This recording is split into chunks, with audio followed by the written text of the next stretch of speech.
Welcome to our event tonight. We'll introduce it in a second. I'm Ed Schatz. I'm the director of the Center for European, Russian, Eurasian Studies. Real pleasure to see mostly students, but not only, at tonight's event. Let me just start off with a brief land acknowledgement. We wish to acknowledge this land on which the University of Toronto operates. For thousands of years, it's been the traditional land of the Huron-Wendat, the Seneca, and the Mississaugas of the Credit. Today, this meeting place is still the home to many Indigenous people from across Turtle Island, and we are grateful to have this opportunity to work on this land. This is a student-led event. We are really, really grateful to all the efforts of all the terrific students whom I am acknowledging as a collective. I've been asked not to single out individuals, even if, but I just want to encourage you to give a round of applause to our students who have just done a terrific job with organizing tonight's event and then the conference that comes afterwards. You know, it's one of the great pleasures of my life is being a part of our master's program here at the center, and it's really all about the students. So thank you once again for what you do. And I want to call up to introduce tonight's event and to talk a little about the conference that this is a part of, Annie Boss and Joanna Zamfir.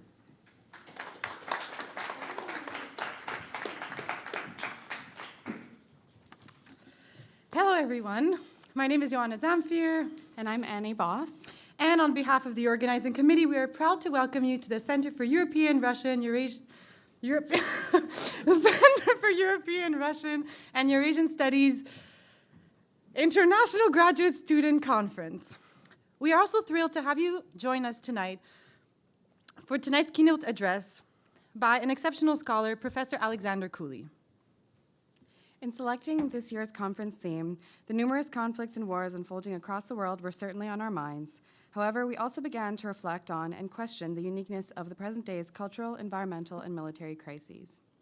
Seeking to expand the conversation, we are delighted to welcome an exceptional group of panelists to critically assess past and current responses to uncertainty. Over the coming days, we hope to gain a range of perspectives on the way individuals, societies, and the international community have and continue to grapple with ongoing challenges. From a variety of disciplines in the humanities and social sciences, these presentations will explore the themes of security, culture, and technology in times of global uncertainty. Professor Schatz will introduce tonight's keynote speaker, but to say a few words, we look forward to welcoming a scholar whose focus is, among other things, Central Asia, a region often overlooked but rising in importance and essential to any fulsome understanding of our field and area of study here at CERES. This discussion reflects our conference's goal of decentering dominant narratives and shining a light on innovative and original contributions to scholarship, highlighting marginalized groups' voices, questioning state narratives, and developing new policies that take into account local conditions and insights. We would like to extend our deepest gratitude to the CERES staff for their unwavering support in our planning process. Special thanks go to Katya Milyuzhnets, Olga Kesarchuk, and Tanya Mehta, alongside Professor Edward Schatz and Professor Robert Austin.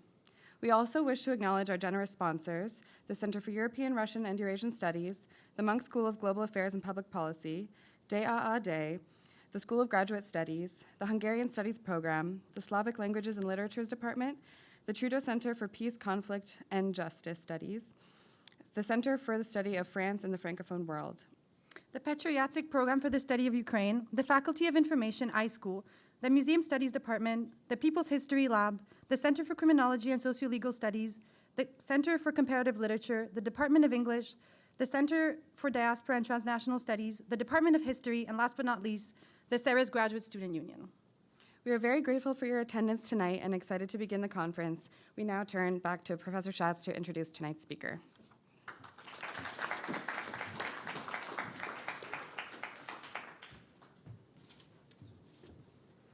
Great, thanks so much. Me again. I do want to emphasize that is a long list of sponsors. We're really grateful to them, but once again, it's the students who are doing the heavy lifting, so thanks once again. To our speaker for tonight, Alexander Cooley is the Claire Tao Professor of Political Science. He's also the Vice Provost for Academic Centers and Libraries at Barnard College at Columbia University, and an Academy Adjunct faculty member at Chatham House. From 2015 to 2021, he served as the 15th director of Columbia's Harriman Institute for the Study of Russia, Eurasia, and Eastern Europe. Now, Alex and I go way back, really, really far back, embarrassingly far back. But I've always had a deep admiration for Alex, particularly for his never-ending commitment to asking questions of great normative, theoretical, and empirical importance. And this is not to be underestimated, because there are scholars who ask important normative questions. There are scholars who ask important theoretical questions.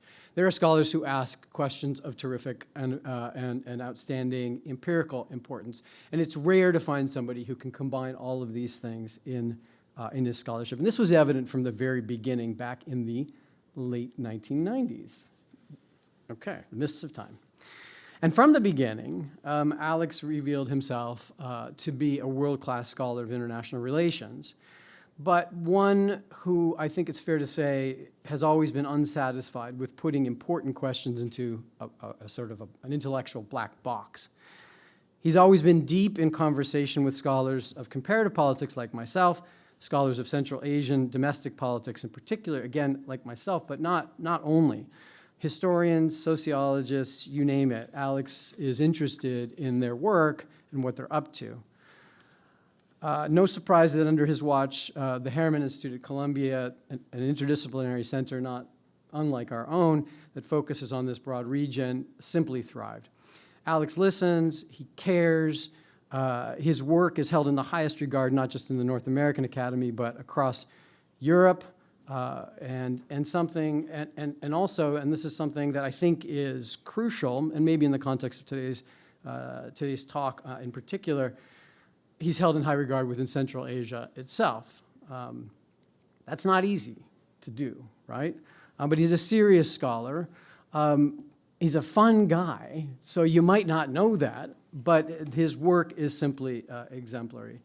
Substantively, Alex, as some of you will know, has one of the best abilities to take received wisdom, turn it over, examine it thoroughly, and recast it, doing what Roger Smith once called a problematizing redescription, which is a fancy way of saying, don't throw out the baby with the bathwater. Take what we think we know, reconsider it, and shed a new light on it, okay?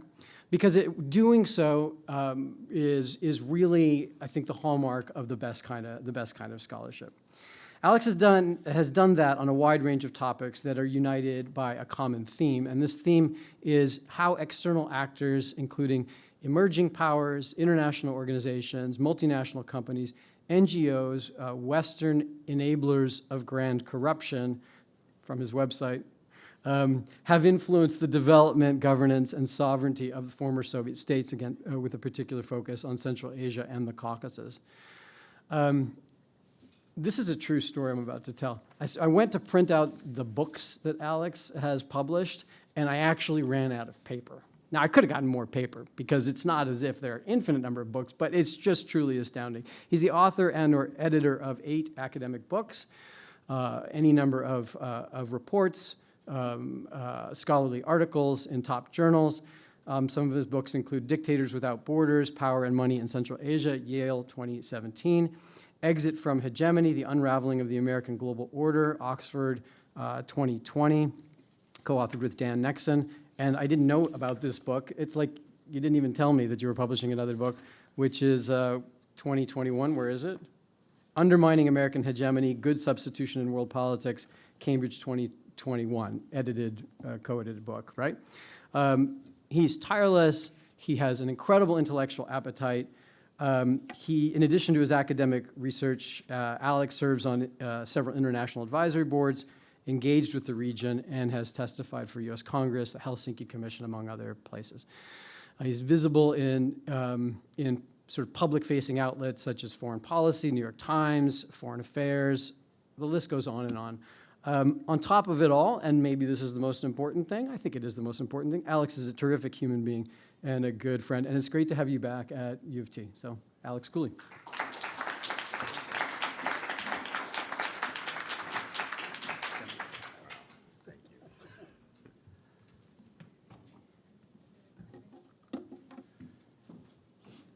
Wow, I've never got an introduction like that before. I'm overwhelmed. Thank you. It feels really good to be invited to talk about, I would say, current, lively, and tough issues, right? I think my current role as a mid-level administrator, most people flee the room when I enter, right? So it's really nice to be, given this platform. It's a real privilege, especially this conference. So thank you to all of the organizing committee and to the Monk School for having me here. When I was contacted about this, I was told sort of the themes of the conference are going to be colonial legacies, technology, security, and the region. And I kind of thought, okay. And I kept thinking about it and thinking about it. And it didn't really click until much later on as to what I wanted to talk about and sort of in one sequence and what order. But I think it's still a little bit incoherent. So I apologize for that, as it is a work in progress. But I do think, Ed knows me so well, it's scary. This sort of kind of recasting dynamic is really at the center of what I want to do today. And it's consistent with really a lot of the work I've been doing in co-authorship and collaboration for about the last 10 years, which is really thinking about not just Eurasia or Central Asia, not just the West, but how are the two entangled? Yeah, and what are like the spaces of that entangling, and how do they get resolved in what issues? So that's really the kind of the backbone of the talk. I want to briefly talk a bit about geopolitical shocks and area studies, because it's quite a live issue over the last 2 years. Then I want to go through some of these networks and examples, and then I kind of want to make the plea, or at least throw down the challenge of how and why area studies should study the over there, over here as well. So one of the things that's really struck me about the fallout of both the Hamas-Israel war and Russia's invasion of Ukraine has been the relationship between this geopolitical shock and area studies in the academy, right? And the kind of reverberations that these seismic important events have had on our own assumptions and understanding. And sort of thinking about this more, and I have a review essay out in Political Science Quarterly that sort of compares the two kind of post-Middle East studies, post-Arab Spring, and post-communist studies. One of the things that just strikes me is area study specialists get indicted for not predicting things. Indicted for not predicting things, right? Who could have ever predicted? Like, you are useless. You failed to predict the collapse of the Berlin Wall, the collapse of communism. You didn't see the Arab Spring coming, right? Because you were too caught up in sort of thinking that everything was super stable and patrimonial in the Middle East. And then Israel-Hamas, like in this one particular book, which is an outstanding book, Political Science in the Middle East, right?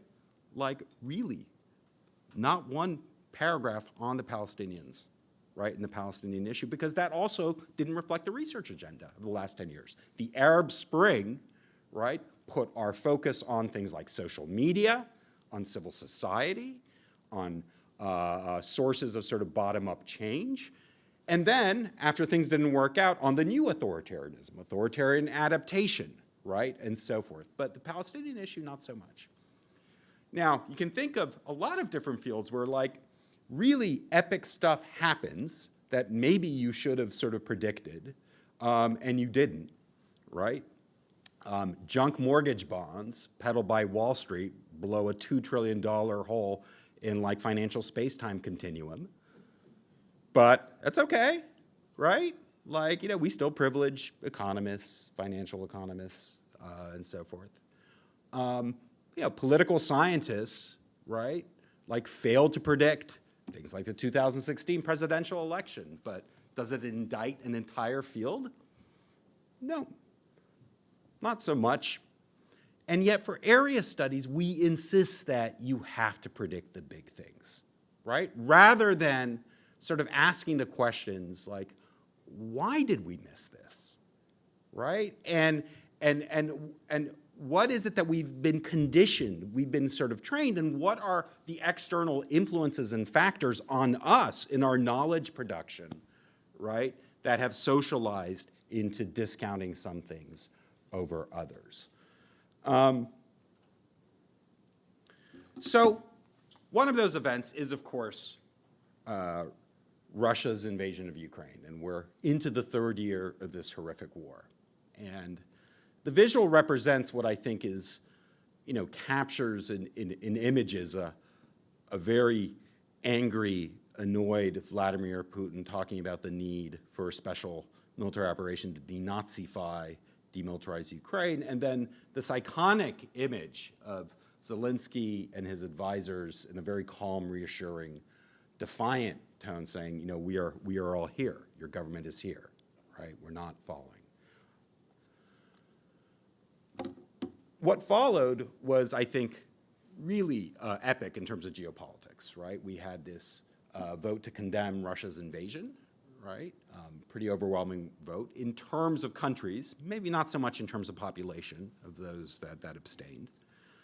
But I think the real story of the immediate fallout of Ukraine is the unity of the West, right? Where we all of a sudden have unprecedented sanctions imposed by European Central Bank and Treasury. They sequence them out. And, financial blocking sanctions, SWIFT, export prohibitions and controls, countries that hadn't been involved in these kinds of sanctions regimes before. Taiwan, South Korea, Singapore, cancellation of Nord Stream 2, imposition of the oil trading cap line, and then hundreds of individuals, including Kremlin's insiders, security officials, and oligarchs, sanctioned individually across multiple jurisdictions, right?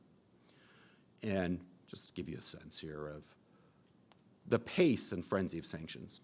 I think perhaps less predicted was the deep stigmatization of Russia for what it did actually reverberated into the private sector, right? And we saw, within that first week, we saw companies, Western companies, pulling out of Russia that had endured almost every kind of political risk before. Companies like BP, ExxonMobil, not just the consumers like IKEA and McDonald's and Pizza Hut, maybe those are symbolically important.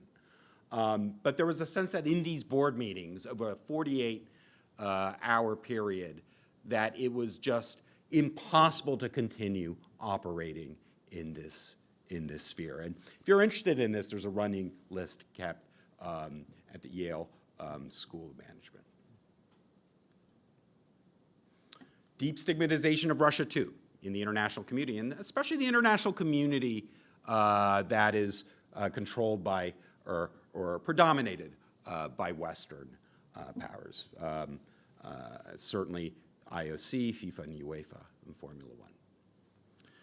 And of course, there was the academic fallout. And I would say two kinds of strands I picked up on. One, you are all familiar with, the call to decolonize Russian studies or Russian area studies, right? And I think the valid point made that for too long we have interpreted and viewed developments through the lens of Russia, right, as opposed to Ukraine or Kazakhstan or any one of the quote-unquote post-Soviet countries, right? And in fact, this narrative being picked up by the Helsinki Commission and becoming sort of popularized, right? And I think asking many needed questions about why it is that we made the assumptions that we did. And then a second strand was more in the international relations circle, and that was sort of kind of, this really delineates, even if you thought it were still alive, this idea that globalization has certain kinds of sort of pacifying, homogenizing effects, it kind of ended that too, right? Nord Stream 2 cancellation, right, underscores the fact that For instance, those in Europe and especially in Germany who believed that economic interdependence would somehow temper aggressive foreign policy. That was disconfirmed, clearly. And also kind of a broader sense that, you know, the end game always in engagement with Russia would be Russia's integration into the global economy and system of sort of wider global governance, right? Yesterday was the 15th anniversary of the reset, right, under President Obama. And I think, you know, in retrospect, and I'm going far away from the topic that we're going to hit here, but I think in retrospect, there was a transactional quality to the reset, right? Wanting cooperation on certain kinds of things, missile defense, the Iran deal, you know, transit for Afghanistan. But the underlying assumption amongst the Obama people was once we start engaging with Russia and we get them into the WTO, which they pushed for, Russia is going to start normalizing. It's going to become a normal country, right? We even have titles of books. Russia is a normal country, right? And again, clearly we see that whatever the purported effects of globalization and the sort of security, democracy, or political relationship, it's not straightforward. But where I want to go actually problematizes, I think, the moves in both of these. Not because I don't think they're right. I do, I think, on the merits. But rather there's an ontology here that we're reproducing in area studies of thinking about what's happening over here, how does it influence what's over there, right? There's a here and there's a there, right? Economic activity here affecting behavior in the region, right? How we are here, we should study over there through a Ukrainian prism or a Kazakh prism as opposed to a Russian prism. I would submit to you that I think these are all laudable, but they're missing a lot of where the action is, I would say, over the last 10 years in terms of the entangled politics and political economy of the Eurasian region. And really how it started to fuse with our own very institutions, external actors, governing processes, laws, rules, and norms, right? You know, one obvious example would be you know, presidential election interference, right, and what happened online. And we could talk about that. But I want to sort of go through these three issues. I don't consider myself an expert on any one of these three. I've dabbled in them, mostly as part of sort of collaborative research projects. But I want to lay these out, and I want to discuss how the war over there actually affected them over here, right, to give us a sense of where we might go with this in terms of research and giving, I think, better advice to policymakers about what is that we can do over here, right, to improve the prospects for governance and political liberalization and decolonization over there. Part one, media. So a lot of the analysis, very understandably, in terms of media, was on Russian propaganda in the fallout of the Ukraine war, right? And certainly the global outlets, Sputnik, RT, we have a lot of interesting research projects now and papers run on this. I think it's fair to say that the Kremlin regards its media operations and disinformation as absolutely vital in messaging, both domestically but also to the world, and trying to turn global public opinion towards its terms of reference about the Ukraine war, right? Which at first was about denazifying the place. Then, you know, the Nazi thing wasn't playing too well in places like Egypt, right? So then they turned to this idea that, no, this is really about the future of the world order, right? That's more resonant, actually, and that's what they've been banging on since.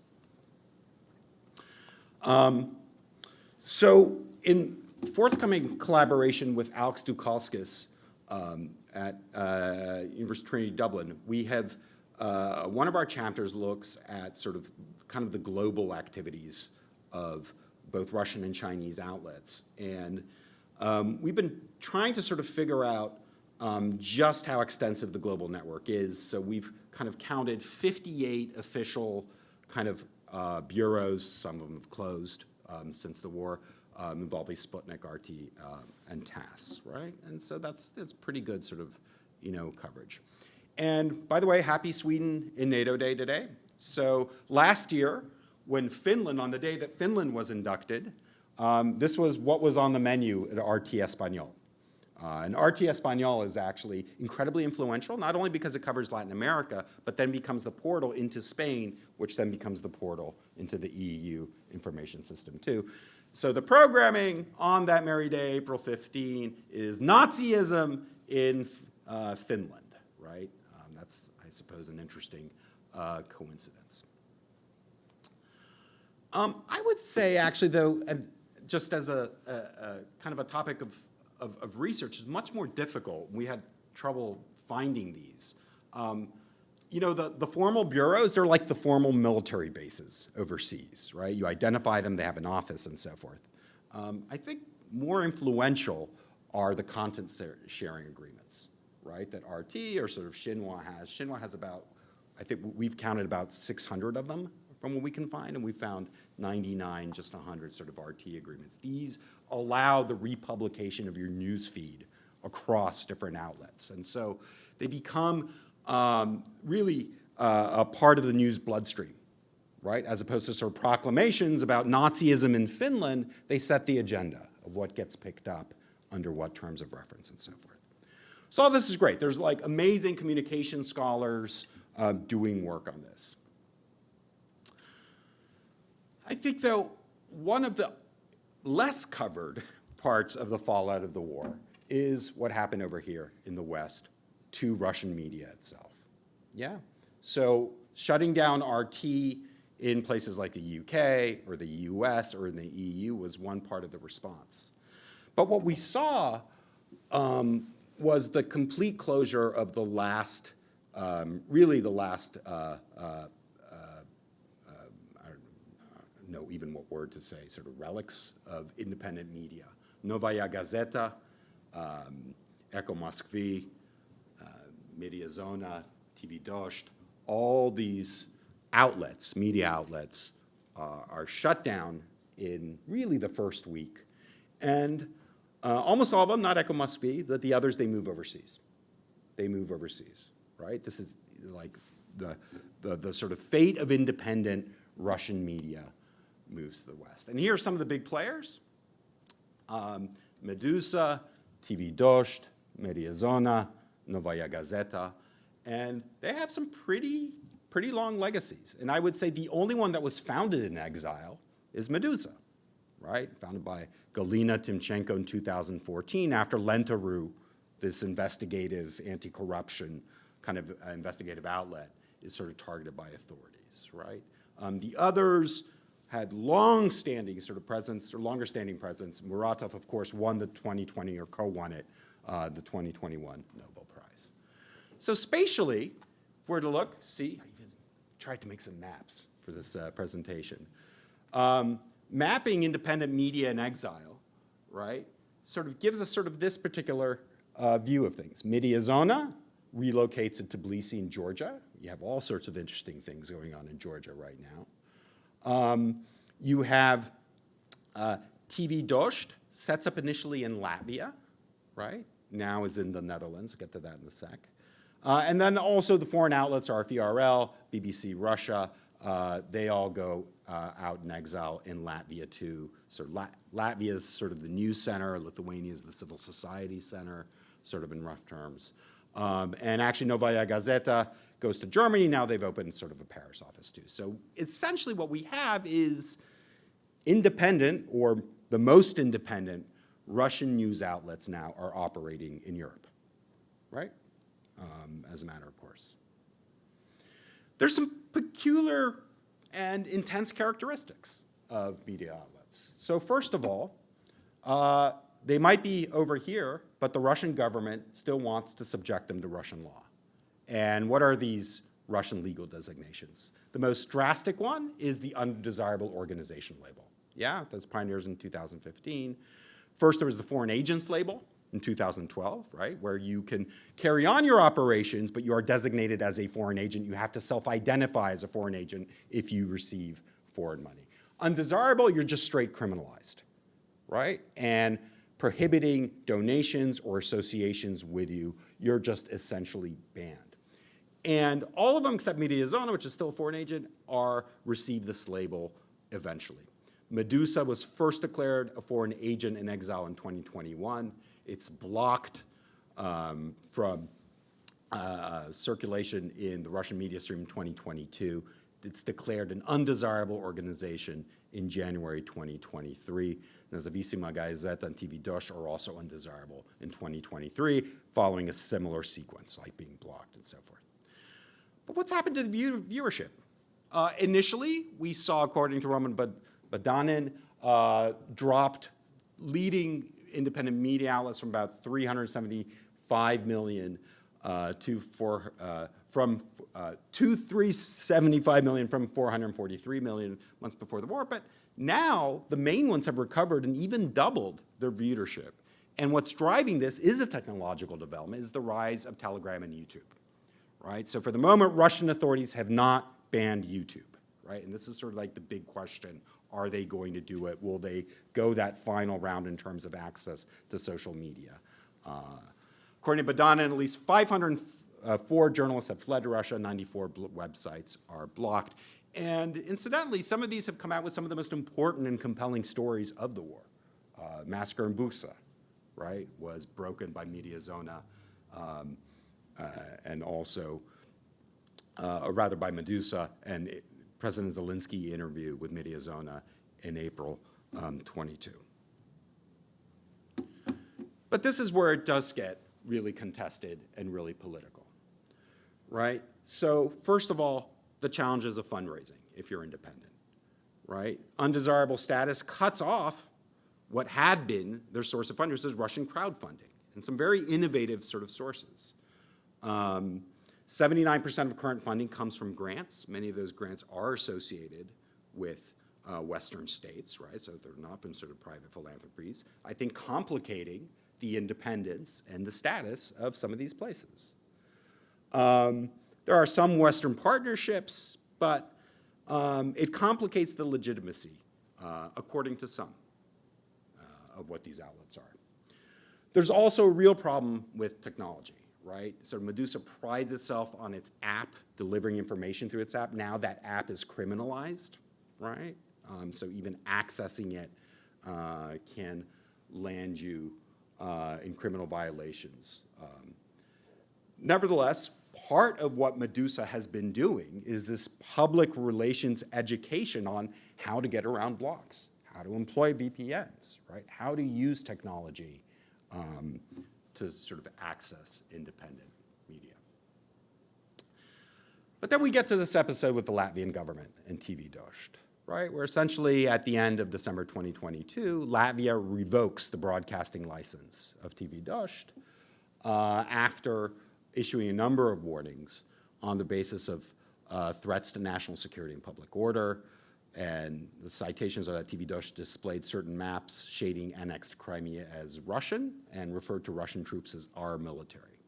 So TV Dost moves from Latvia and now operates out of the Netherlands, granting a 5-year operating license.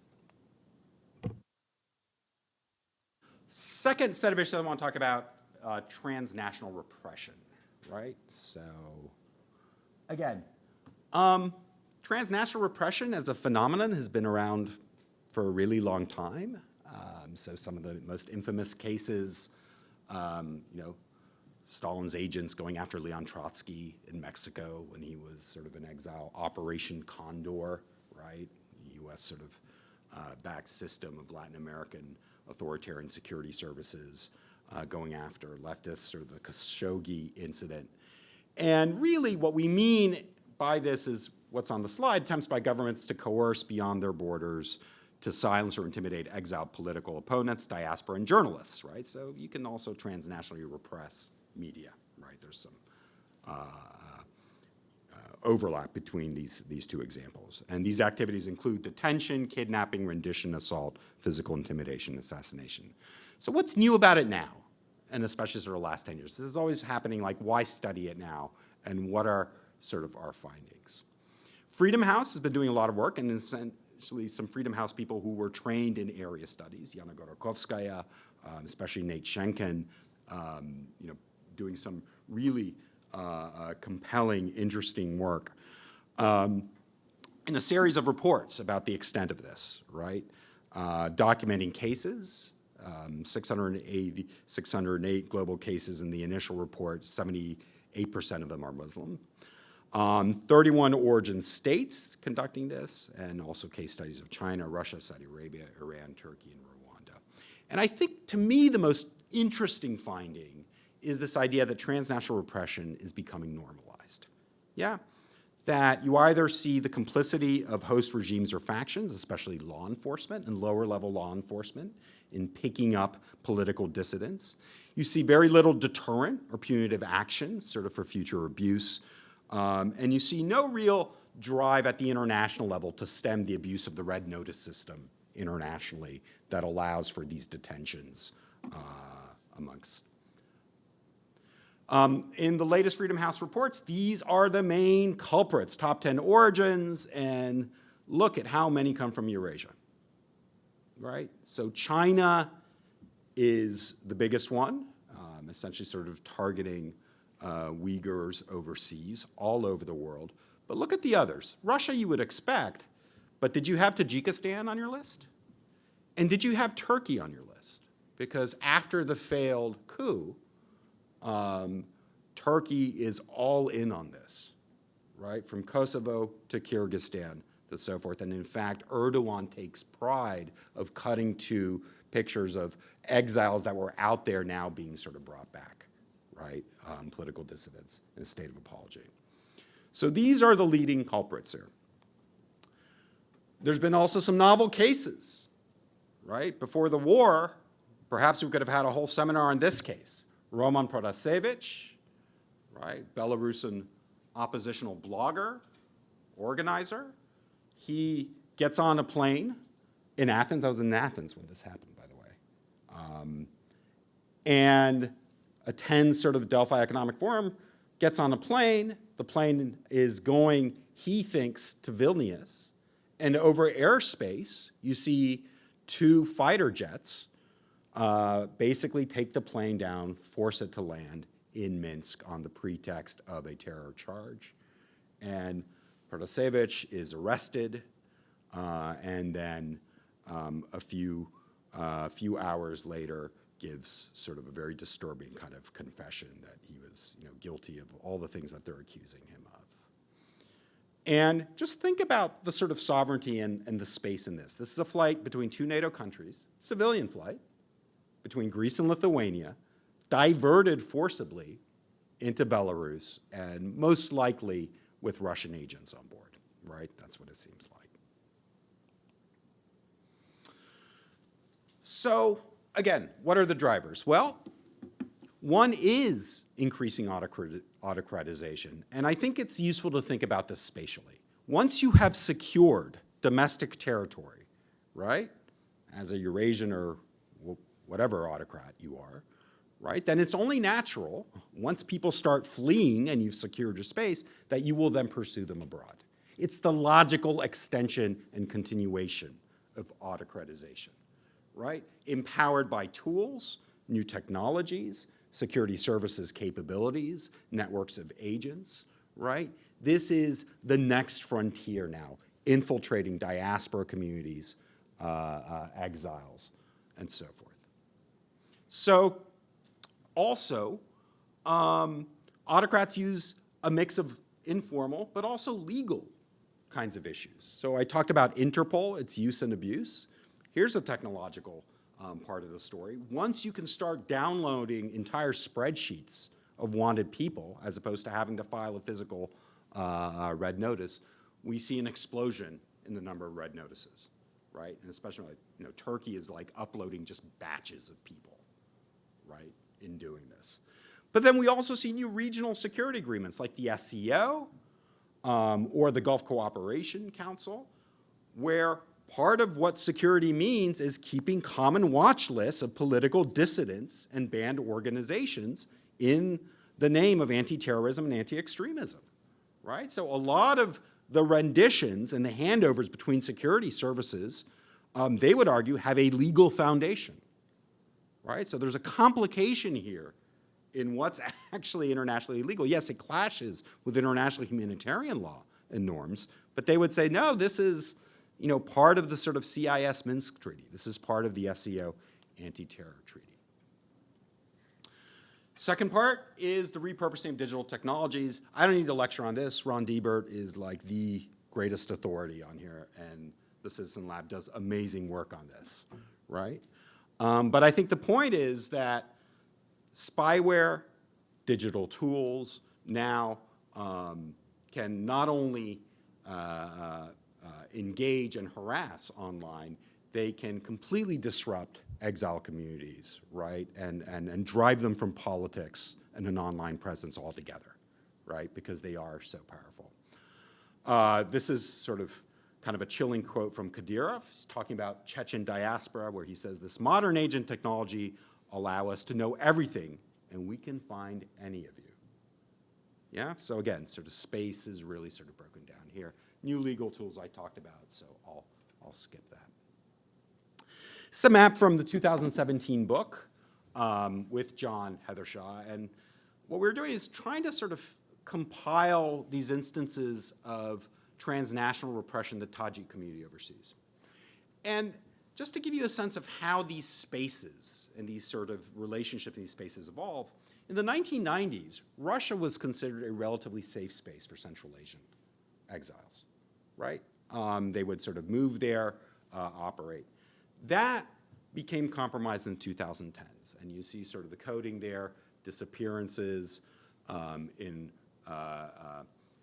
black dots, renditions, right? Rendition when you formally take something, you abduct them and you take them back in the white dot, and then attacks and assassinations in the square. After Russia was deemed unsafe, a lot started to move to Turkey. And then the same thing dynamic started to happen there, right? Central Asian agents, security services starting operating in Turkey. And this is the kind of the tragic trajectory, the transnational map of Umurali Kuvatov, a Tajik prominent opposition politician, and this was his journey over the last 3 years, bouncing around from location to location, trying to obtain asylum status until he's gunned down in Istanbul, actually very soon after he had registered with UNHCR. Another map. So this shows the countries both in Western Europe and in Eurasia who have been confirmed or rumored to have purchased the Pegasus spyware, which again, Professor Diebert has written really compelling things about. And you'll see Pegasus is used everywhere. And there was a massive scandal on its use in Greece, Hungary, Spain, Belgium, Germany, Poland, Latvia, Kazakhstan. And one of the more interesting cases, to go back to one of our first examples, the founder of Medusa, Galina Timchenko, has her phone analyzed, and yes, there's Pegasus spyware on there, but Citizen Lab is not able to make an attribution. And think about this analytically. Who could have done it? There's actually a lot of plausible theories. Could be the Russians, could be the Latvian government, right? It could be Kazakhstan acting on behalf of the security treaty, right? Placing it on there. The point is, we just don't know. All of these are potentially plausible, right? As sort of theories, and we're not able to sort of determine how or why. But we have seen transnational repression post-2022 really intersect with some geopolitical complexities, right? So we've seen Central Asian countries have mostly complied with Russia's request to detain Russians fleeing abroad, either evading conscription or liberal commentators or sort of journalists. They've detained certain people. They've even deported certain people, former FSB officer from Kazakhstan. And some have just, like, even refused admission. Most notably, Projekt Katya Arenina in Georgia, just turned away at the border. One of the sort of difficulties here is that if you are fleeing Russia, it's easiest to flee places where you have no visa restrictions, but these are all places where you're going to be vulnerable now, right? Fleeing to Kazakhstan, even to Georgia now, right? To Turkey, these are the spaces in which you have this extraterritorial security reach. In September 2022, the Baltic states take the decision that Russian citizens fleeing mobilization would be unlikely to receive humanitarian visa or be considered for political asylum, right? Essentially sort of delineating that space that political asylum would not apply to sort of conscription evaders. And I think very topically, like, what was the main impediment to sort of Sweden's accession to NATO? Well, it was security concerns from Turkey. And what are those security concerns? Basically targeting and handing over a politically active Kurdish diaspora in Sweden, right? So this issue interpenetrates geopolitics in really interesting, cross-cutting kinds of ways. Third issue, grand corruption and the oligarchs. This is something I've been studying sort of for a while. So the standard way of thinking about corruption is, I would say, conditioned by this particular NGO, Transparency International, that puts out its anti-corruption rankings every year. And you see who's on top, who's below. Who's on top? Denmark, of course. Squeaky clean Denmark is the least corrupt place, or the least perceived corrupt place in the world. New Zealand is joint there, number one, which is interesting because New Zealand is one of the only countries in the world that recognizes nominee directors, right? Essentially, if you have a shell company, you can also appoint a sham director. And a lot of places say, yeah, we're actually not going to recognize that. You have to have a real board. But New Zealand doesn't care, right? And here they are, number one, squeaky clean. You see where I'm going with this. I teach a class on this. This is the way we segment corruption, right? And we think about it in this compartmentalized. Some countries are clean. Some countries are super corrupt. And guess which side sort of Eurasian countries are on, right? They're super corrupt, right? Of course, this is problematic. And yet, this norm of corruption being domestic, right? Confined to those who take bribes, measurable, right? And also a detriment to development. These are all parts of the contemporary anti-corruption norm.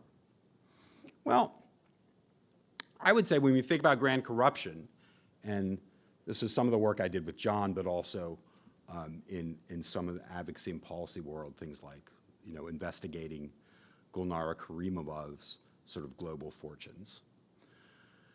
I think it's better to think about grand corruption. I'm not talking about petty corruption, right? Sort of being sort of waved over with a little lightsaber and sort of handing a bill, sort of a traffic cop. I'm not about like the grand corruption, like serious looting of a state's natural resources, assets, and so forth for sort of personal gain. All instances of grand corruption actually are complicated because they have these 5 different dimensions.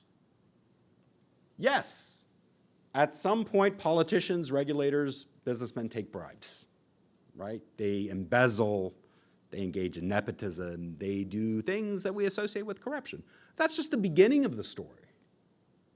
We also have the international transactor, the multinational companies or agencies that are seeking access or a contract.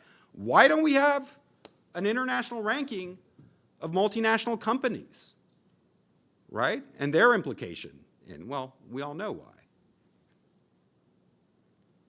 Then we have categories who we call the brokers and intermediaries, the foreign nationals, the firms or organizations that facilitate network transactions, accountants, legal firms, offshore vehicles, All of these transactions take place with the aid of a shell company, right? An offshore jurisdiction, holding company, special investment vehicle. Destination havens, okay? So you've gotten your loot out, you've taken on your vehicle, but a shell company that's registered in the BVI isn't going to be a very good place to store value. You need it in a bank account. You need it in the form of an apartment in a place like Manhattan, downtown Toronto maybe, right? You need to actually substantiate your ill-begotten gains. I would even throw a sixth bullet in here, which is a residency regime, right? You also need multiple citizenships, right? Because if things sort of turn pear-shaped sort of back home, you need to have exit options for you and your family. These are the elements of a contemporary transnational corruption regime. Jason Sharman and I put together a very kind of rudimentary schema in our Perspectives on Politics article, basically just saying, okay, just think about, you know, a corrupt Chinese official taking a bribe. Well, it's likely that as they're trying to get money out, they're going to route that through an accounting firm in Hong Kong. That accounting firm is then going to contract with a wholesaler like Mossack Fonseca, right, in Panama, which will sell you a book of shell companies. Those shell companies are likely to be registered in UK jurisdictions, somewhere like the British Virgin Islands. That company then will allow you to open a bank account in Switzerland, which then you can use to buy your very nice flat in the Upper West Side in Manhattan. This is a relatively simple scheme, right? The layers and layers of complexity of sort of contemporary accounting are like way beyond this. What do offshore vehicles do? Well, they facilitate capital flight and money laundering, conceal the national origins of investments. They provide official actors plausible deniability about illegal transactions and payoffs, right? No one goes around saying, yeah, I took the bribe. I mean, maybe a certain US presidential candidate might say that, right? No, instead, it's all wrapped up in sort of a sense of this is sort of complicating accounting and so forth.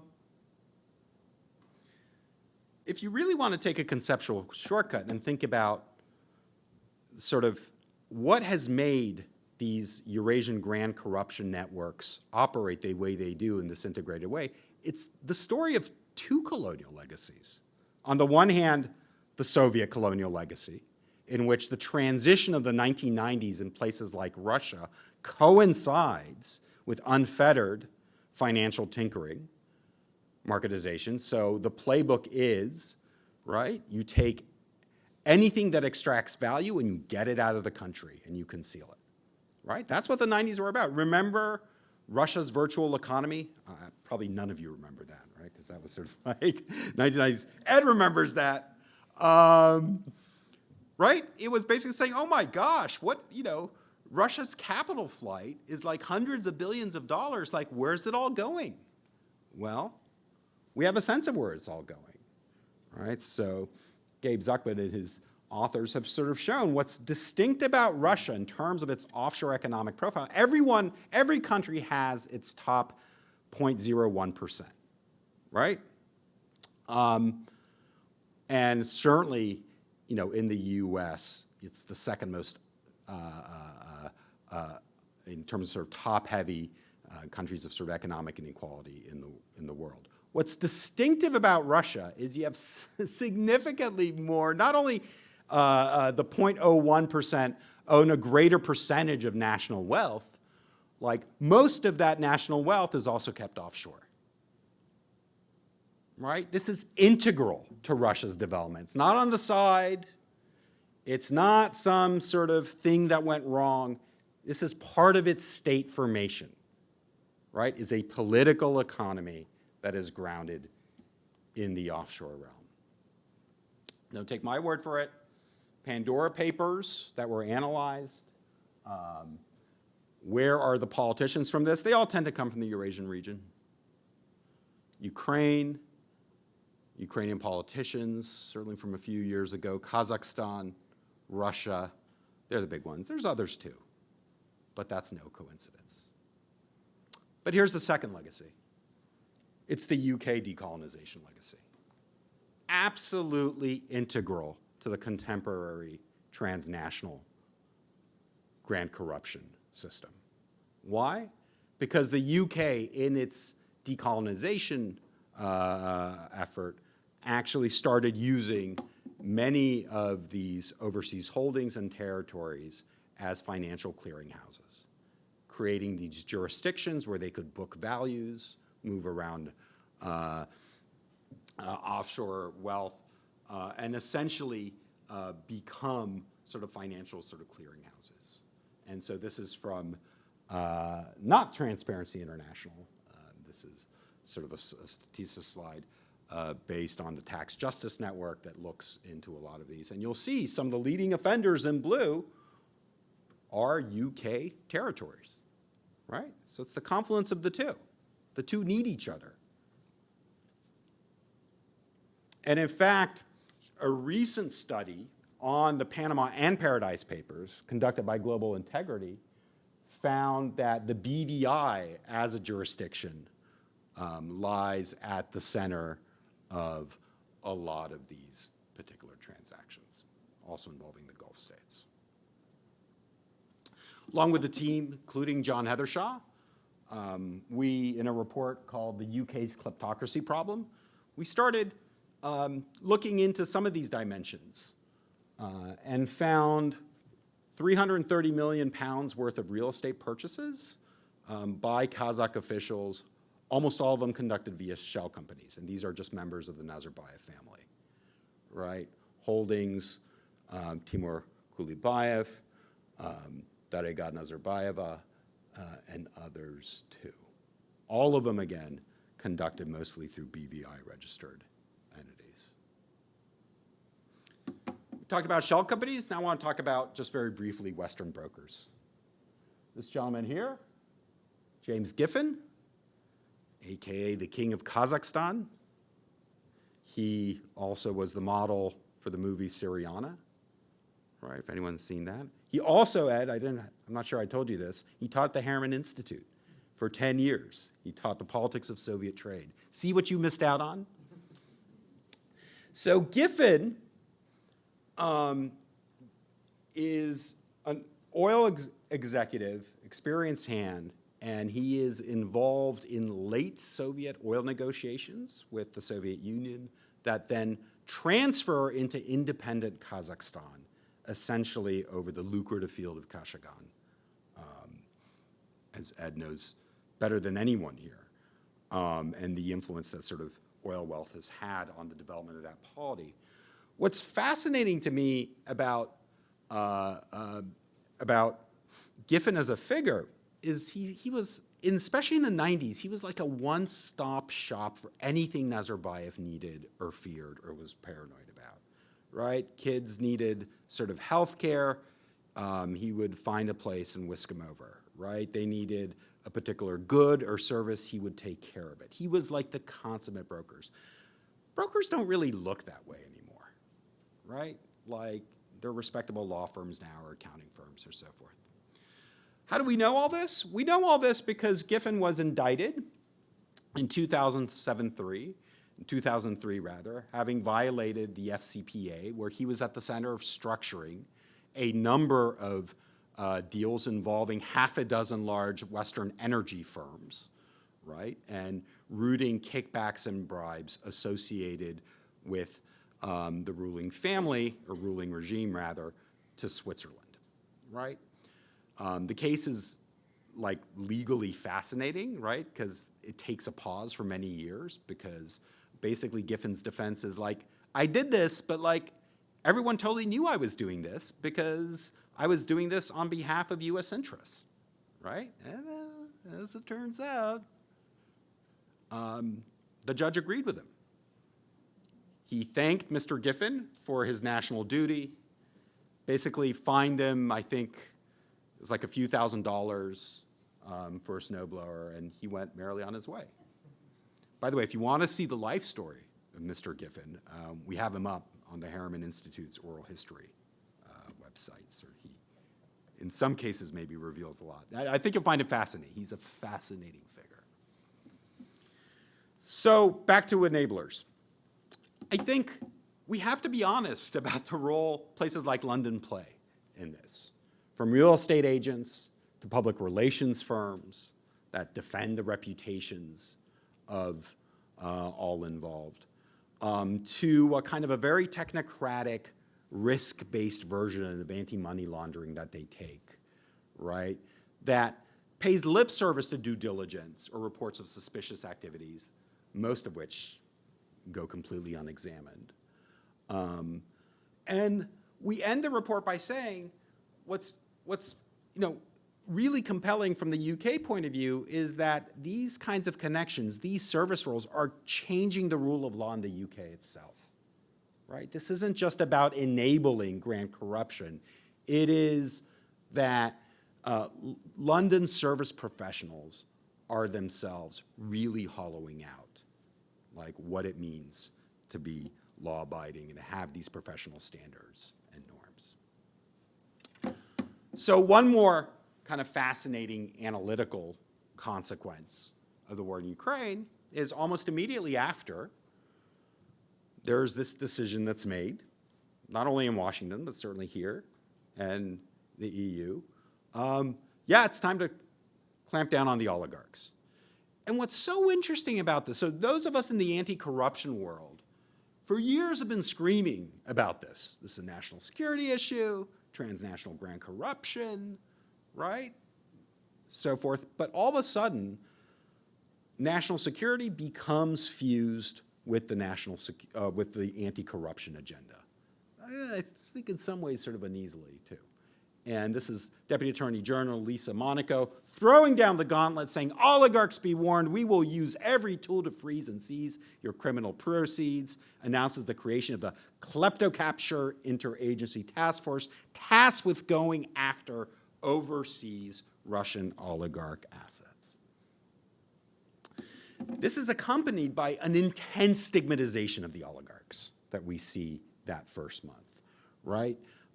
They are removed from boards, asked to sever their associations with these prominent Western cultural affiliations that they had, the Royal Academy of the Arts, revoking trustee status. Certainly, Russian billionaire stripped of Latvian state award feels taken aback and humiliated with that sort of honor. We see a toxicity in the oligarchs and associations with the oligarchs in the US, in Canada, even in the UK, in the EU, that we haven't seen before, right? Reputationally anyway. But stigmatization is really powerful initially.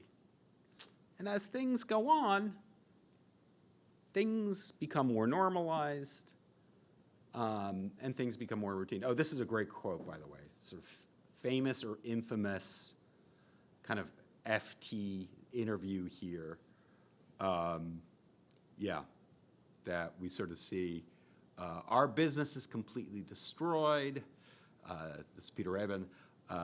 Everything which we were building for 30 years now completely ruined, and we have to somehow start a new life.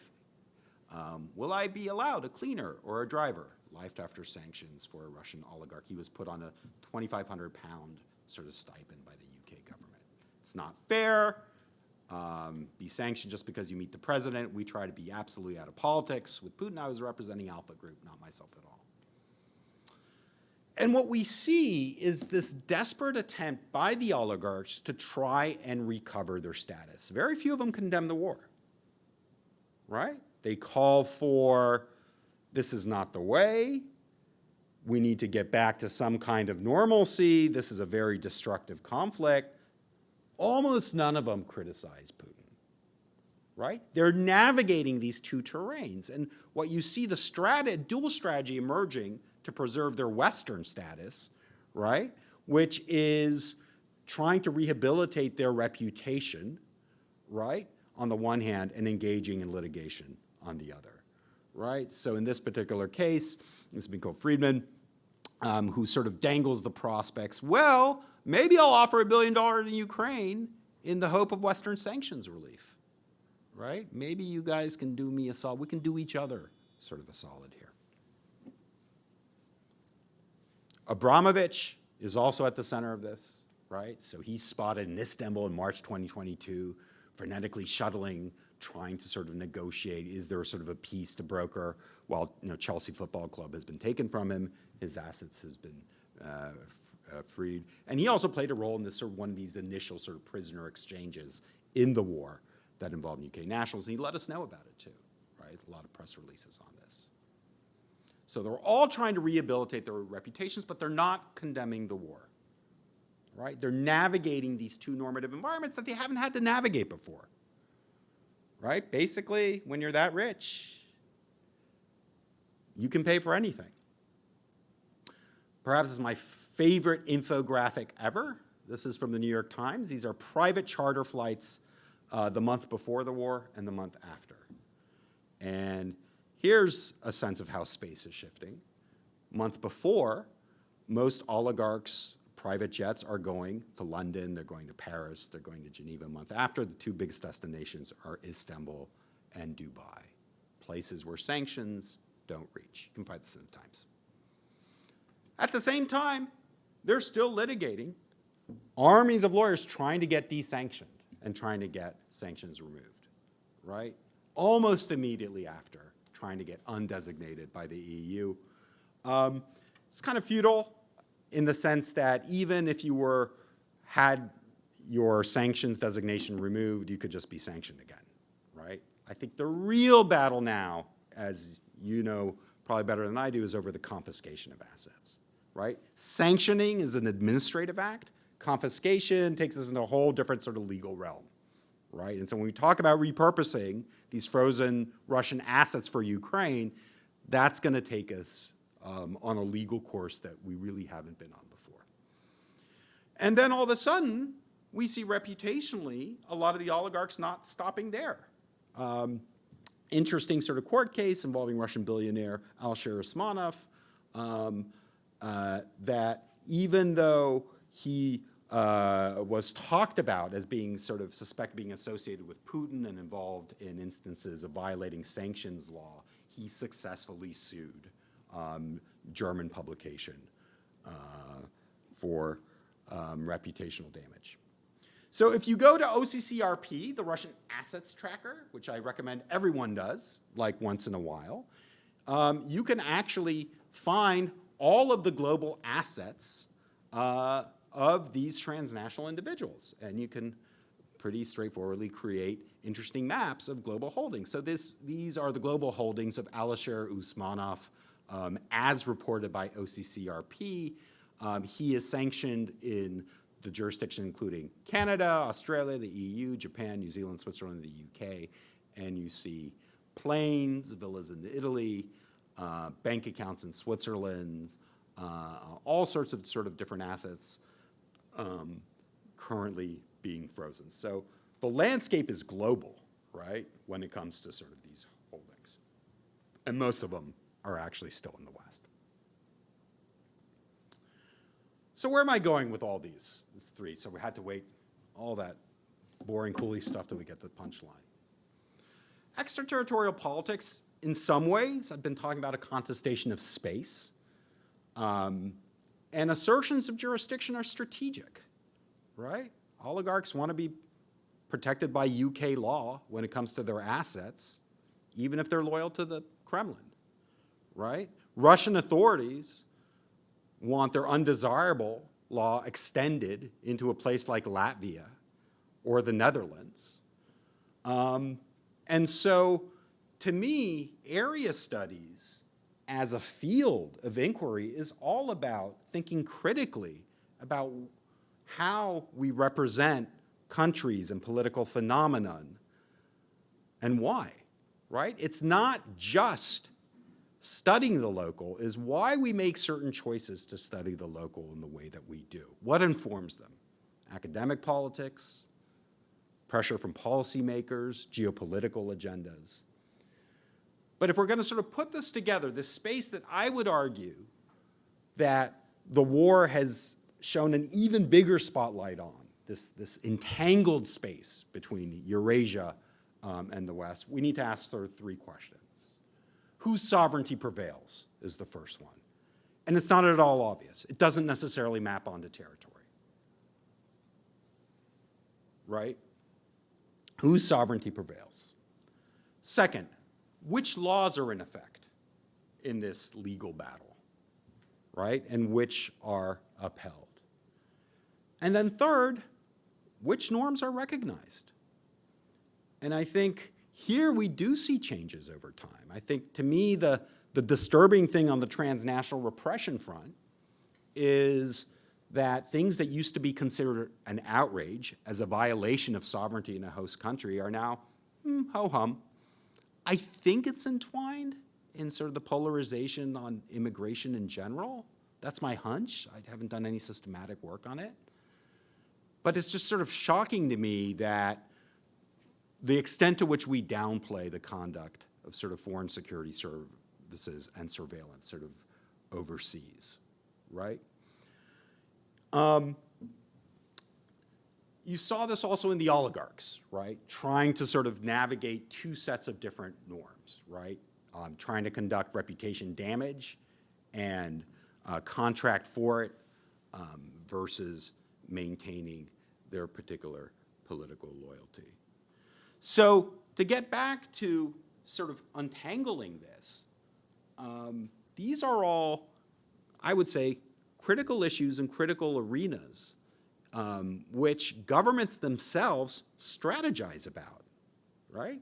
The Kremlin has a strategy for going after independent media. It has a strategy to go after exiles, right? And of course, the disclosure of sort of overseas assets of Putin himself is a highly toxic, a no-go sort of taboo issue area, which people like late Alexei Navalny, through sort of innovative means, tried to get people to pay attention to. So to me, these are central issues. They're not peripheral issues, but somehow they're still getting stuck in the in-between, right? Between where we are here and what we study over there. Thank you.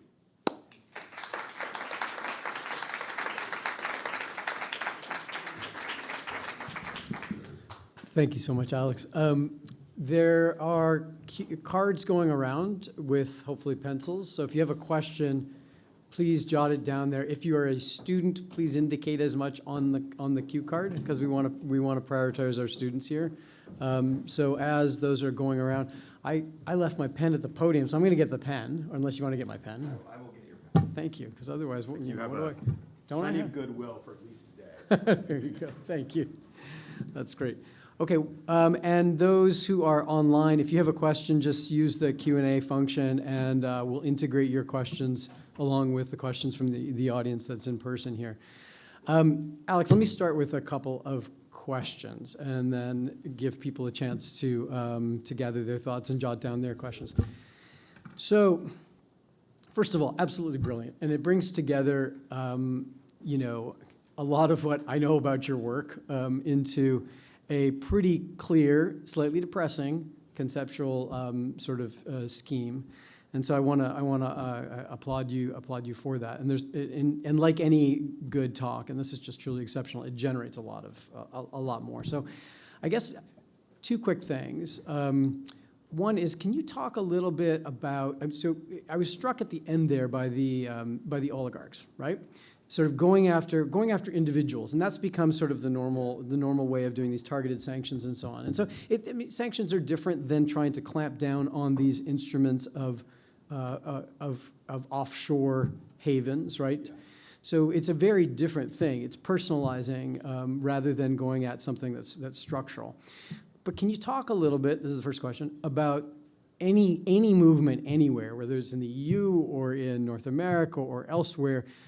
There must be smart people recognizing just how destructive some of these, say, financial instruments can be to state building or to, generating transnational corruption. Yeah.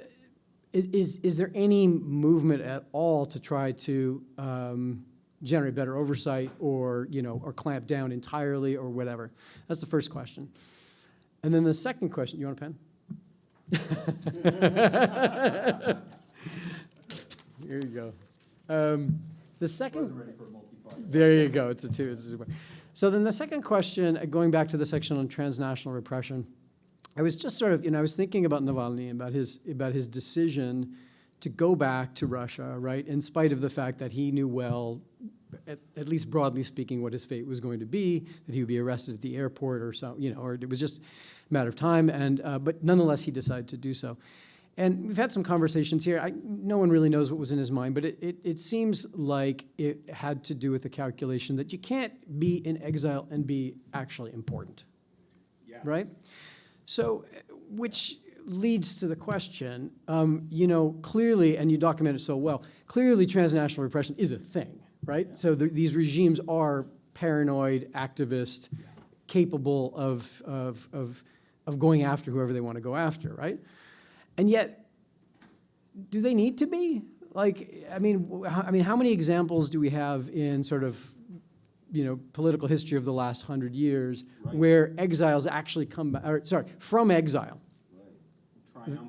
Triumphantly, and they win. Maybe Iran or something like that. But that's it. I mean, I don't know. Maybe there's some others. But it seems like there's a bit of a story that needs to be dealt with there. So write your questions, and then hopefully people will collect them. And those are really great questions. They remind me of some things I left out. So there has been a lot of movement on the international anti-corruption policy scene over the last 10 decades, increasingly, I think, driven by this understanding that we need a more sort of holistic view of this. So I think we have made some progress. So things like, asset registries, right? Mandating those. Canada's been a leader in that. Certainly, the sense that the importance of sort of knowing who owns what sort of corporate entity, that's a matter of national security. And there's been actually some more creative stuff, but I think its fate is really instructive. So the UK came out a few years ago with a legal designation called an unexplained wealth order. Anyone heard of this? So this is meant to be quite innovative in the anti-corruption world. It was basically saying, if we suspect that you have purchased real estate or significant assets, right, and you've done so with what we suspect is illegally obtained wealth, we're going to put the burden of proof on you. We're going to freeze this asset, and we're going to have a hearing, and you're going to have to prove that you lawfully obtained the means to do so. So, one of the first cases against former Azeri central banker, it actually goes well, right? But he's also in exile, right? So the government of Azerbaijan is totally happy to provide corroborating documentation about this individual. What's the second big case? You know this, Schatz. Darigan Nazarbayeva goes in, unexplained wealth order, really opposite outcome, right? To the point where the judge actually fines the National Crime Agency £1 million, which I think is like most of its enforcement budget. Why? Because, best legal representation that money can buy, it sort of maintained these assets were completely lawfully obtained, right? And the Ministry of Finance, Ministry of Justice in Kazakhstan weighs in, says, yeah, it's super legal, right? Ms. Nazarbayev is a successful sort of business entity. So the problem becomes that we have innovative ideas, but there's such, again, mismatch in power and resources when you actually get to a proceeding in some of these things, right? And I think this is also the story behind a lot of these attempts, to demand some sort of disclosure or some sort of transparency. But there are several things the anti-corruption advocates have advocated for that are being considered. It's just, it's heavy going unless we're going to be serious about enforcement. The exile question is important. I don't really have a compelling answer to justify it. I do want to say the following thing, though. I think it's really important, and I'm going to take journalism as an example. I'll get back to Navalny. I think it's important to understand that a lot of the work that journalists have been doing, especially on the investigative side, has been desk work over the last 5 to 10 years. And the best Russian investigative journalists, right, in Navalny's organization, many of them, sort of investigating corruption, they do so because they check things like administrative data, which there's a lot on the Russian public website. They check things like registries. They can phone people up and talk to them. In other words, they can do their work from wherever, right? They can fly drones, get footage, and so forth. And so to say, you know, unless you're physically in the country, you're not doing legitimate investigative work, to me is anachronistic. Yeah, maybe it's true of certain kinds of stories, but investigating some of the high-stakes stuff, like, that seems to be a cop-out. And unfortunately, I won't name names, there are many programming officers in philanthropic funding agencies who adopt this viewpoint as well, right? Who say, well, you're exiled, you're done, you're toast, right? You don't have your ear on, or your eye on what's going on, whatever metaphor you want to use. We're not going to support you, right? And so they actually adopt this kind of marginalization, the stigmatization strategy that authoritarians use with labels like foreign agent or undesirable, and saying, you're not legitimate. You're not an actual journalist of over there. I think that's a journalist-specific thing. On Navalny, I think you're right. I think he saw a future. He wanted to, you know, demonstrate that he wasn't afraid, and he wanted to demonstrate by example. And I would say the bet didn't pay off, right? You know, tragically, importantly, I think Navalny's voice in exile could have been powerful. Now, would he have been welcomed back? No. I think he would have intensified this dynamic that sort of I'm talking about now. And sort of I'm also reminded of, remember, prior to Iraq, the U.S. brought Chalabi back, sort of in exile and so forth, thought he could run the country and so forth. You're right, there is a disconnect when you live abroad. But again, that narrative is absolutely bolstered and fueled by governments themselves that want to delegitimize these types of actors. So I would say it depends a bit on the issue, but certainly in terms of you know, journalism and media investigations, I think we need to be a little more flexible on that in the digital era. Great. Anyone online want to ask a question? Please put it in the Q&A. I've got a whole host of things here. Let me ask two right now, both from students. First question is, and so we're in the sort of the economic globalization, right? The dark side that you've sort of talked about. One could ask about the lighter side, but anyway, we're going to be in the dark side at least this evening. So I guess the question is, there's a host of actors required to carry out transnational grand corruption that you described. I mean, we have that, you know, and it spans the globe quite literally in the example that you have, and transnational repression. How do you suppose that the word that's used here is loyalty? Maybe it's trust. How is that maintained so well, right? So you've got these different actors in different jurisdictions. Yes. Like, how does that work as Great question. as a network? Because you can imagine any number of people reneging or what have you. So that's the first question. The second question, I don't think is connected, but maybe you can see a connection. What would it take to successfully repurpose seized Russian assets? And could this be done without provoking a retaliatory tit-for-tat response, right? So what would it take? And you know, there's a reason that smart people are hesitating. Yeah. And so the question is, will they? I guess you can't predict, but is there a sense that there is a path forward if the goal is to repurpose Russian assets? Yeah, both great questions. So how is trust maintained? What a great question. A couple of answers. One is through compartmentalization. These service professionals just do their thing, right? Sort of a shell company provider out of Nevada or Delaware is just going to give you a company. And no problem, 10 minutes, no questions asked, there you go. Well, you don't have to do a whole lot, right? They're not part of some bigger Panamanian law firm that's part of some accountant. They just do their thing. They do their thing because there's money. Because there's money. Because there's money. That's right. Okay. There's money, right? That's the currency sort of individually, right? And these functions individually are legal or quasi-legal. Yeah, and that's the kicker here. Collectively, they create these networks, but any one piece of it, they're adhering to professional norms. And one of the biggest lobbying organizations that resisted AML reforms in the US was the ABA, American Bar Association, right? Saying no, like secrecy, client privilege, these things are absolutely sacred. Now, eventually, there was such an outcry among some of the memberships, they budged a bit in the latest sort of set of sort of professional guidances. But it comes from compartmentalizing and professionalizing these particular acts where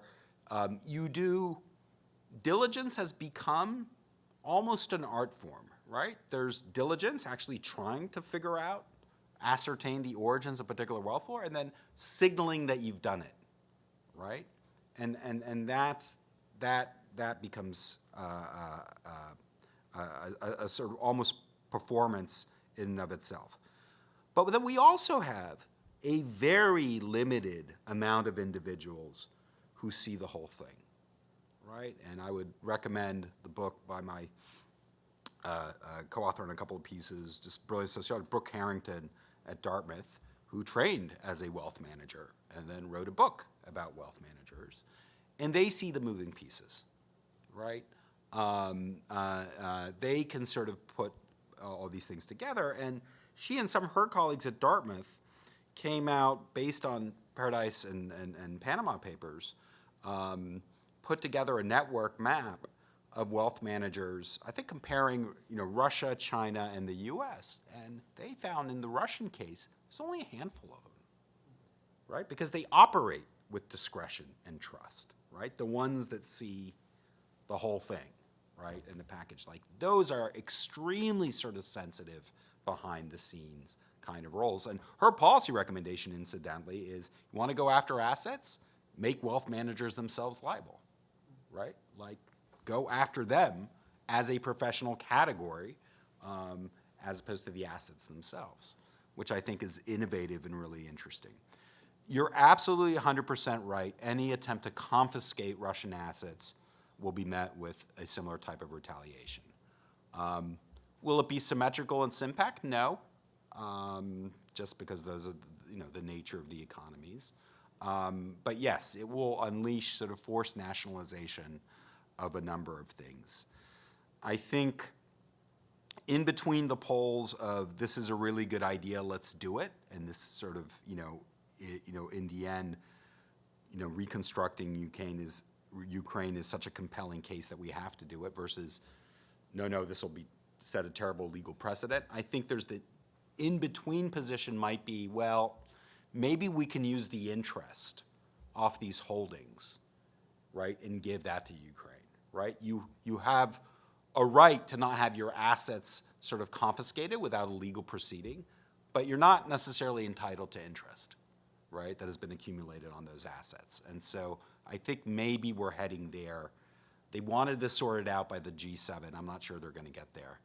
The U.S., of course, has been, and Canada too, have been sort of pressing for this. But there's real reluctance and hesitancy, especially some of the European countries going down this route. So here's a question, because I mean, maybe we're at the very front end of a broad normative change. That's the hopeful version of this, right? So we can imagine leaving this very dark space of the dark side of globalization. But assume even positing that we might be, right? We need to have champions. We need to have lobbies. We need to have interests that can actually communicate the need for some of the things. Is there anything like that? And how do you? I mean, this is complex stuff, right? And yes. you talk about your simple diagrams. It is. It's complex even in its simplified form. So yeah. How does this stuff get communicated to the broad public? And is that even necessary to do so in order to make meaningful change on some of these fronts? Wow, that's another really great question. So, look, doing anti-corruption work is not only difficult, and sometimes potentially dangerous, you're right, it is difficult to communicate the findings, right? The reason that TI's anti-corruption, corruption perceptions index is so influential, it's so intuitive, right? Who's top, who's bottom, how many places have they moved, right? I mean, this thing was such a shock when it came out in the mid-90s. It really grabbed the attention of people. And rankings do that, but they do it in the spirit of sort of Ed Schatz, the political anthropologist, because of their social influence, right? Not because sort of, you scored a 20 out of 100. Who cares? But you're like, no, you're in like the bottom 5. That being ranked is a social phenomenon, right? It's not an absolute phenomenon. So you have to figure out social ways of sort of communicating, yes, of using opprobrium and stigmatizing. To me, the most effective anti-corruption tool on both the academic side, technique, and on the investigative journalist side is sort of like the real-life sting operations. So the 3 sort of quick examples I have, sort of on the academic side, Jason Sharman and his colleagues, their Shell Games, like wonderful book, right? Even if you're skeptical about experiments in international relations, I would recommend this one, where they impersonate a number of corrupt officials all around the world, use proxy servers and send, thousands of emails trying to open up shell companies without documentation, and they capture in real time what the replies are and which are the more compliant, the least compliant places in the world. And lo and behold, places that we think are super compliant, like the US, are not compliant. Or actually, it's 3 states in the US that are not compliant, right? Shell company providers. So I think that kind of work is really interesting because it's possible in the digital era, and it has a kind of validity that I think a lot of experiments, especially survey experiments, might be challenged on, right? So that's one. And on the investigative journalism side, very similar things, right? Hidden cameras where you try and catch people in the act. So the most famous one, everyone's seen From Russia with Cash, the Channel 4 documentary. So I would recommend this one. It's online, you can find it, where basically anti-corruption group impersonates a Russian deputy health minister, right, who is interested in buying London real estate, and he's there with his girlfriend / mistress, and he wants to sort of keep this on the down low, and sort of ask these leading questions. Oh, she really likes it, but I'm in the health business, a little money from here, a little money from there, it's more in my pocket, and basically giving kind of every cue possible that these are the proceeds of a corrupt transaction. And the punchline is, I'd recommend that you watch it. 4 out of 5 are willing to go through the transaction. One of them actually even recommends a lawyer in London that can help the client with their particular sort of needs on this. So I think stuff like that is, you catching people in the act because, and capturing that moment to show, because that's really the moment where you shift from sort of legal to sort of illicit. Okay, a lot of great questions. There are a couple cards that are very hard to read, and I'm really trying to decipher the handwriting, but forgive me if I don't ask your question. That may be the reason why. Okay. Yeah. We're going to shift gears a little bit. That's a neat ploy. I'm going to take that one here. Oh, I just can't read your handwriting. I'm sorry. Whoops. I tried really hard. You know who you are. Anyway. From a Saris student, let's shifting gears because this conference will be, like any good keynote, this puts a lot of food for thought right in front of us, and I think some of these themes will be picked up during the course of the conference. I hope they are. So look for opportunities to link your work to some of the themes on the table here. One of the things that you didn't go into quite the same detail on, but I think it's fair game to ask, is about decolonization in Russian studies or area studies, right? Yep. So the question is 2 parts: how to assist and I think improve decolonization of Russian studies. We might say, Eurasian studies, if we want. And how can it lead to, or I guess the question is, might it lead to the decolonization of Russia itself? Or what's the link potentially between the academic effort to decolonize and a broader political effort to decolonize, if there is one? Good question, and we can give a second sort of keynote on that, but I'll sort of spare you. I think there's a lot of things to unpack here. I think, as I mentioned in the outset, I think the general criticism is valid, and it also, the recasting of the Soviet Union as an empire is an important theoretical conceptual move. There are some people who have done this sort of early on, like Mark von Hagen, right? Or, the book he wrote with Karen Barkey in the 1990s, sort of comparing sort of comparative, post-imperialism. It was just sort of lost in some ways. And I think the other reason it's been lost is sort of the rise in global history, right? We've shifted from national histories to global history. And so I would caution that we don't lose global historical approaches in the pursuit of decolonial perspectives. Yeah, I think you need both. And the second part of this might not be so much to certain people's liking, which is I think we need to be honest about what we're seeing empirically in terms of relations between Russia and places like Central Asia. Yes, we absolutely see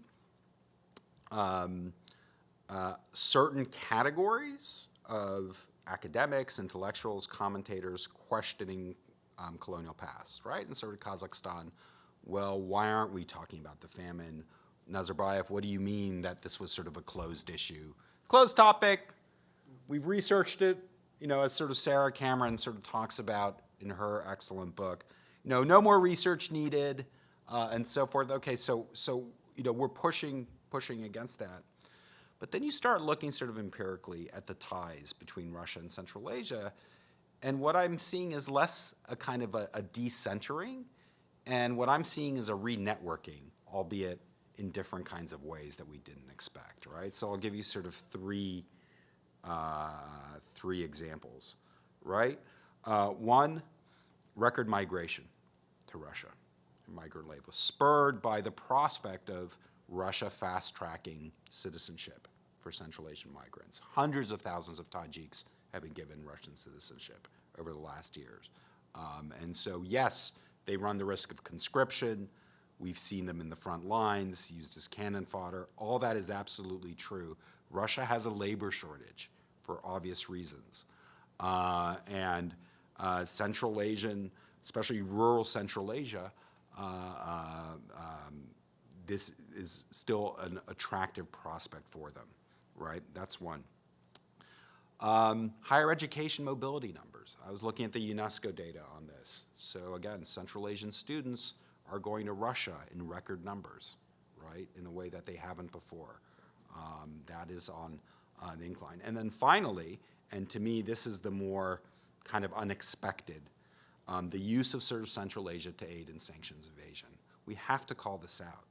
This is the dominant economic enterprise now, right? It's not just a side thing. It's not a few bad apples. This is a systematic use and arbitrage of the legal system, especially that of the Eurasian Economic Union, to reflag Russian businesses or collude with exporters to recertify goods sort of for export. And just the data is overwhelming now, right? When we see sort of imports from Europe to Central Asia up 80%, 90%, right? In certain like machine building goods, they're like, 2,500% in Kyrgyzstan.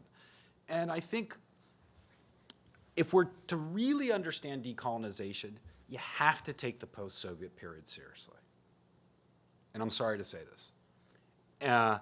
And especially you have to take these Russian institutions seriously because of how they have been repurposed, right? So the Eurasian Economic Union, we see that now in terms of how it's being sort of legally, sort of designed. Kyrgyzstan, for most of its post-Soviet independence life, its main economic export was that of re-export. It was an economic entrepot. It was the first country in Central Asia into the WTO, 1998. Simultaneously, it was a member of these customs unions. So what did Kyrgyzstan start doing in the 2000s? It would take Chinese goods, duty-free, coming into Kyrgyzstan and re-export them to the rest of Eurasia. So there is this experience, and there are these networks, and there are also the informal networks that then allows something that comes in and says, oh no, this is bound for Kazakhstan, but oops, the truck sort of dropped it off in Russia, right? This stuff has been happening for a really long time.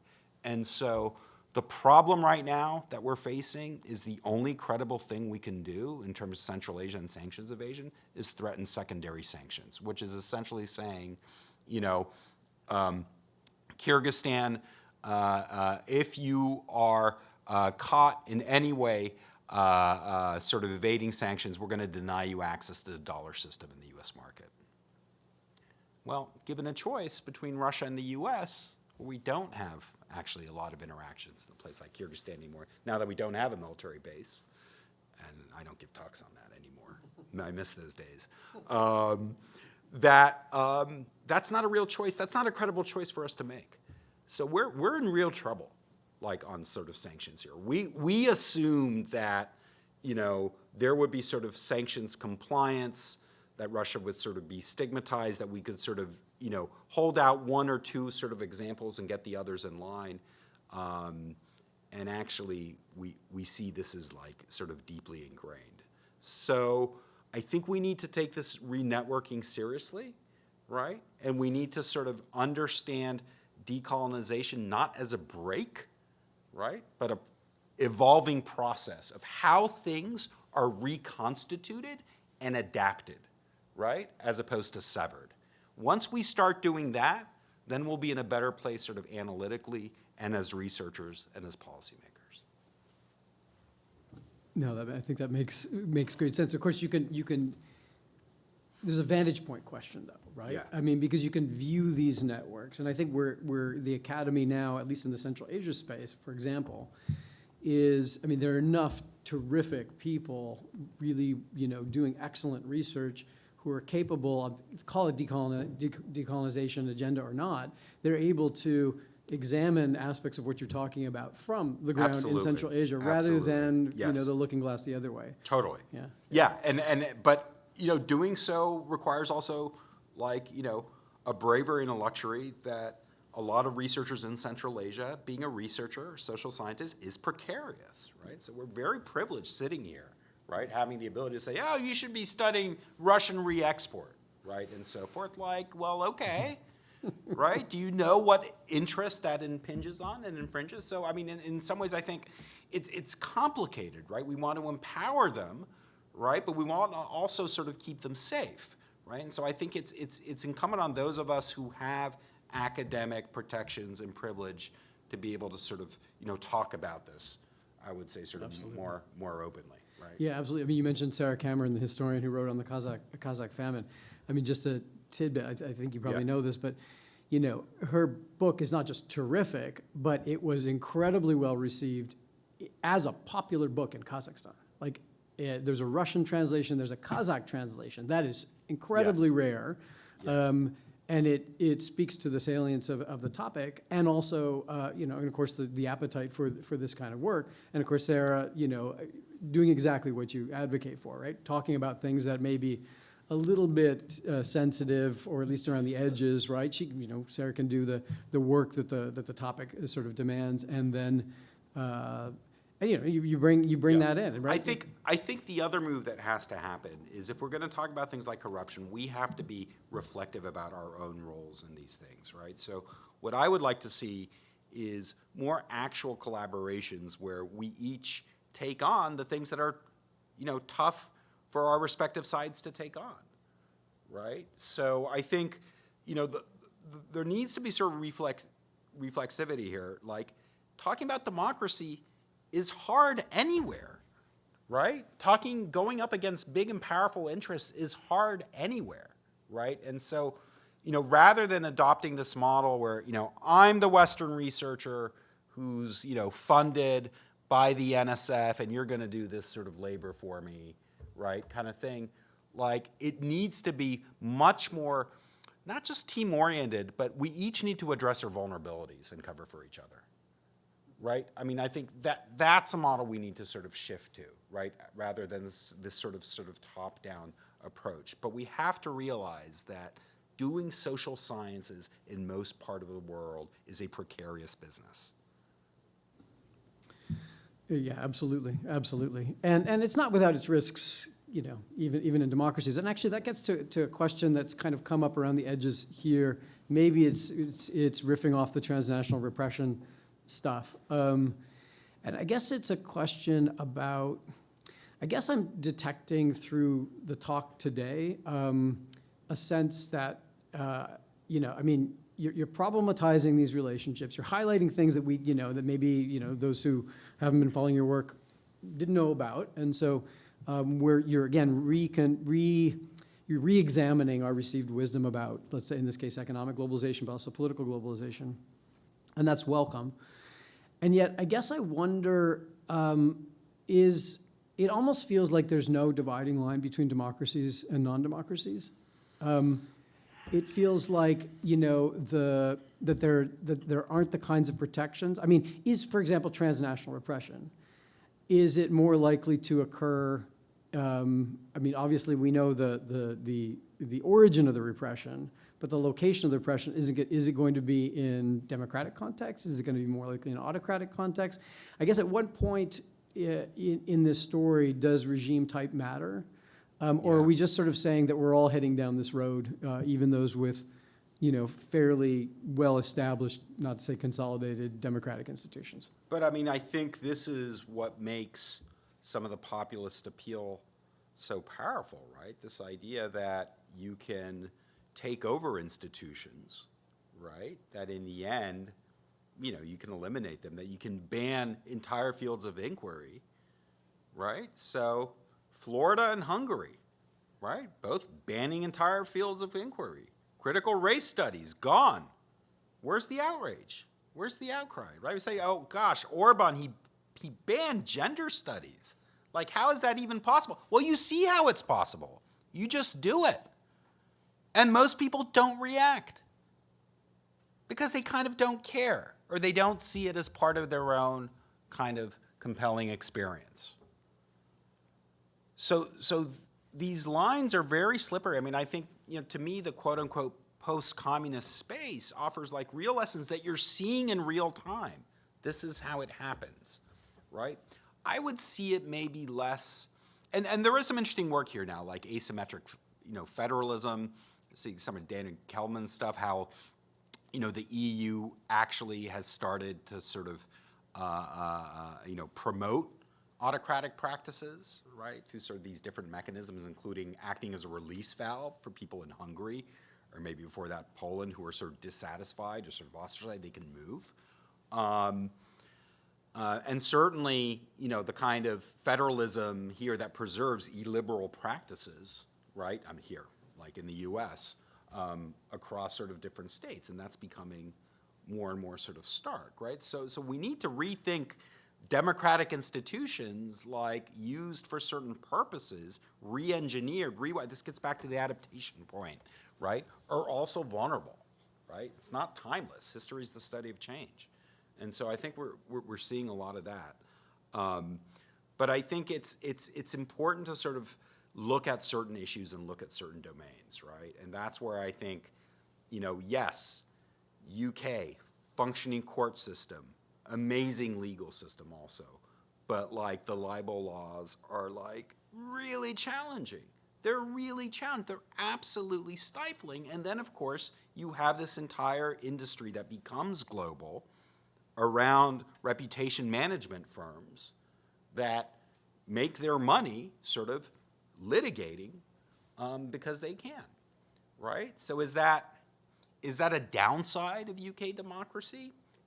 Maybe it's an unintended consequence of one of its institutions and the way it's been adapted. But I think the good news is that there are movements, including our friend, John Heathershaw, trying to shine the spotlight on this issue, getting this on the agenda, trying to make some work. And I think that would be my note of optimism, that we can recognize these things and sort of imperfectly take some action to sort of, try and rein in the unintended use of something beyond where we wanted it to be. Oh, that's great. I realize that we're running out of time, and I think that I think we have a reception coming shortly. Is it on the dot at 7? Do we have 5 more minutes to chat? Okay. I don't want to release people and then they get frustrated because their snacks aren't there. So let me ask 2 more questions. Maybe it's related to the democracy question. It comes up in one of the students. Let me ask the student question, and then I'll do my own spin on it. So this person asks, it seems like non-Western countries have rallied around the cause of Palestinian liberation more than the cause of Ukrainian liberation. Wow. Would you agree? And if so, why do you think this is? Okay, so let me scale that up a little bit or extend on it a little bit. Because your story, I don't think, really gets into the Global South. Nope. That's another talk. Yeah, another talk. Okay. Yeah. All right. Well, we have, can you stay we till have 4 10 minutes. because we've got that. Yeah.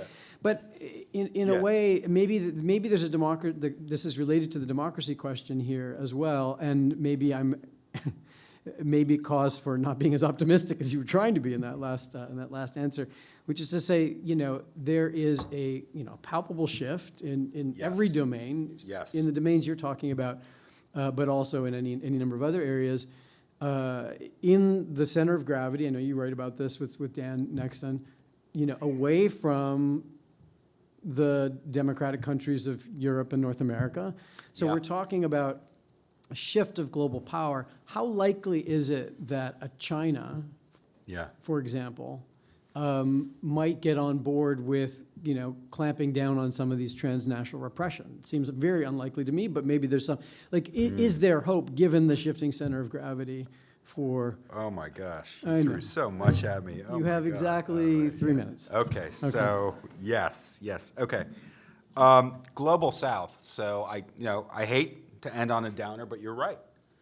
Public opinion in the Global South is shifting away, but I think it's important to explore why, right? The reason why is that a lot of, 2 reasons, right?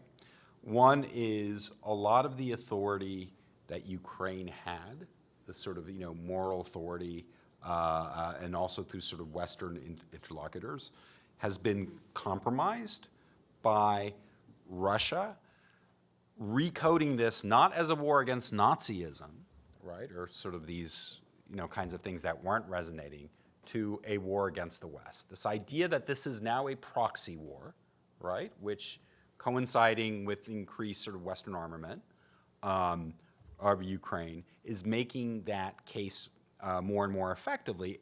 And this has been turbocharged now by what's happening in Gaza. Turbocharged, right? The sort of, Russian memes. Has anyone actually read Putin's annexation speech in September 2022? I teach it. I recommend it. And not as a piece of great political oratory, but in terms of sort of the imagery and the tropes it's drawing on. Do you know there's an entire paragraph in that speech that, after the stuff, double standards, triple standards, the West, yada, yada, they want us to be, their slaves, all this kind of stuff, dollar hegemony, all likely, but there's a paragraph there about the evils of gender reassignment surgery? Yeah? And so it's just, who is the audience for this, right? So Putin is interacting, he is signaling targets in the Global South, in certain constituencies in the US, right? He is trying to globalize what the Ukraine conflict is. And I think, to me, the strategic messaging mistake that we made, of course Ukraine is fighting for its democracy, but more compelling, it's fighting for its sovereignty. The sovereignty message resonates more in the Global South than the democracy, because democracy agenda, unfortunately, is also associated with instability, regime change, color revolutions, right, and capricious sort of interventions by the West, right? So, of course, that's not Ukraine's fault. Ukraine is fighting for its democracy, but in terms of messaging, sovereignty, I think, would have been more effective. I have to say something about Chinese transnational repression. So talk about different normative agendas. So you remember I was putting up the corruption agenda, right, the corruption norm in the West. And well, we tend to think corruption, like we give advice in Kyrgyzstan. Here's our anti-corruption program and so forth. And here are recommendations and trainings and things like that, right? This is anti-corruption work in the West. You know what anti-corruption work is in China? You have a list of 100 most wanted state corrupt officials, and you go overseas and you nab them and you bring them back. Right? That is China's anti-corruption norm. I'm serious. It's transnational. It's actually much more attuned to a transnational world, right, than our anti-corruption agenda. Like, I don't favor these tools and means, right, but they are under no pretense. And in fact, that's where you see China's anti-corruption agenda fused with transnational repression.